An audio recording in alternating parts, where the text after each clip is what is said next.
नसीरावासी सुभाष जैन की जिज्ञासा है महाराज श्री के चरणों में। त्रिवार नमोस्तु। महाराज जी, यथाख्यात संयम क्या होता है? यथाख्यात संयम अपने नाम को ही घोषित कर रहा है। यथा यानी जैसा, ख्यात यानी स्वरूप। जैसा स्वरूप आत्मा का है ऐसे स्वरूप में रमण करना ज्ञान के माध्यम से। चारित्र मार्ग है, मंजिल नहीं। सम्यक दर्शन ज्ञान चारित्राणि मोक्ष मार्ग। चारित्र के 5 भेद होते हैं, उसमें एक यथाख्यात चारित्र। ज्ञान के माध्यम से आत्मा के उस स्वभाव में अपने ज्ञान को ले जाना जो आत्मा का स्वरूप रूप में कहा गया है।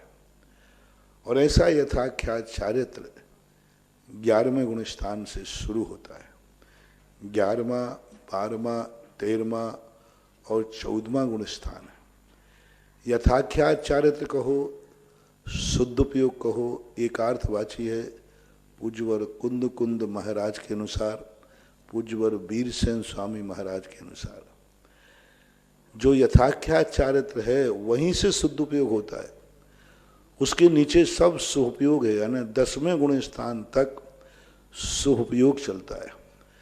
10वें गुण स्थान तक धर्म ध्यान चलता है कुंद कुंद स्वामी और वीरसेन स्वामी महाराज के अनुसार। तो यहाँ पर 11वें 12वें गुण स्थान, 13वें 14वें, तो 11वें 12वें गुण स्थान में यथाख्यात चारित्र 2 प्रकार का होता है।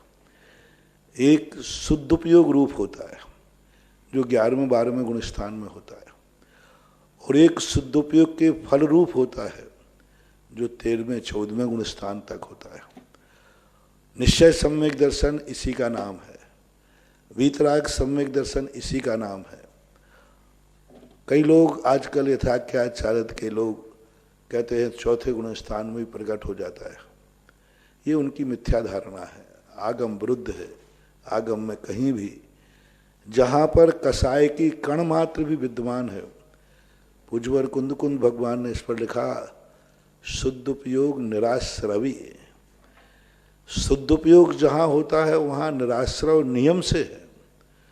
और 10वें गुण स्थान तक पाप कर्मों का आश्रय हो रहा है, और जहाँ पाप कर्मों का आश्रय हो रहा हो वहाँ शुद्ध उपयोग कैसे? परिणामों में अभी इतनी कलुषता है कि वो पाप कर्मों को आश्रय कर रही है। कितनी कलुषता है परिणाम, पुण्य का ही नहीं पाप कर्मों का। यानी इतना कलुषित परिणाम बैठा हुआ है 10वें गुण स्थान तक कि पाप कर्मों का आश्रय होता है। 10वें गुण स्थान में कितने बड़े महाराज हैं, तब वहाँ भी अशुभ कर्मों का आश्रय होता है। और जहाँ आश्रय है वहाँ यथाख्यात स्वरूप कहाँ हो सकता है?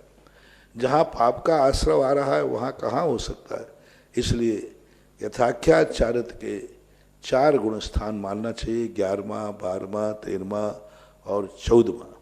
आज यथाख्यात चारित्र नहीं है।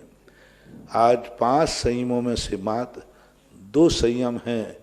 यदि साधु सच्चा है तो, साधु की कसायों में निर्मलता है तो, साधु में प्रसम भाव है तो, साधु का मन यदि पवित्र है तो, अन्यथा वो 2 संयम में नहीं होते जिनके परिणाम बहुत निर्मल हो, निष्कसाई हो, सरल परिणामी हो, वक्रता नहीं हो, मूर्छा भाव कम हो, रागादि परिणति कम हो, तव और मम प्रत्यय से बहुत कुछ ऊंचे उठने का प्रयास करो। तव मम, ये मेरा है, ये तेरा है।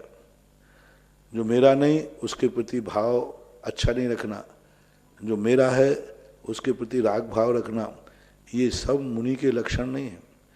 और ये जो दुर्गुण जिसमें पाए जाते हैं उसके पास तो 5 संयमों से कोई भी संयम नहीं है। जो बहुत शांत परिणामी रहते हैं, कभी भी उनके आदि क्षण में कोई भी रागादि भाव आ जाता है, इतनी देर में निपटा लेता है, चुटकी बजाने में। कभी आ जाता है राग द्वेष कसाय, संजुलन कसाय, उसका काल पानी की रेखा के समान है। बहुत बड़ी बात कही। जैनाचार्यों ने ऐसा उदाहरण दे करके समझा दिया कि तुम आजू बाजू कुछ भी नहीं देख सकते, तुम कोई बहाना नहीं बना सकते, मैंने इस अपेक्षा से उससे राग द्वेष किया, मैंने इस अपेक्षा से तव और मम किया, कुछ नहीं चलेगा। जल रेखावत, जल रेखा मुनि की कसाय कैसी? जल रेखा। जैसे लल में अपन एक डंडा ले लें और डंडा से रेखा खींचे तो इधर खींचते जाओ और पीछे मिटती जाए, मुनि का ऐसा शांत स्वरूप होता है। उनकी कसायों में बहुत अल्पता रहती है। जल रेखावत, जल में कोई रेखा खींचती है क्या? लेकिन जल रेखावत जिनकी कसाय रह गई है, उनको आज कलयुग में 2 संयम हो सकते हैं, सामयिक और छेदोपस्थापना। और ये 2 संयम के अलावा आज यथाख्याचारित सुख सांप्राय भी नहीं है, परिहार विशुद्धि भी नहीं है, यथाख्यात का तो सवाल ही नहीं।